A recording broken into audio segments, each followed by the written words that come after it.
Hey there, and welcome to my channel. How's it going, people? For those of you who are new, my channel consists of the unboxing and reviews of essential items. And you may see that I have some gameplay recordings, and then I've got my cinematic videos. Please check those out. And if you like what you see, please consider hitting that like button and subscribing. It really does help me out in making these videos. Anyhow, today I am showcasing the Criterion 5 cubic units chest freezer. That was a mouthful.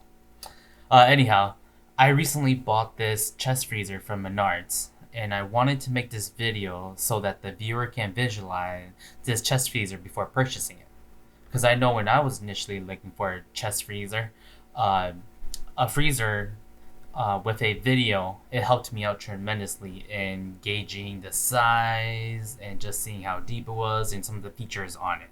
And it really just helps give you this visual to know if it will be a good fit. Anyhow, let's get into it, and I hope this video helps you out.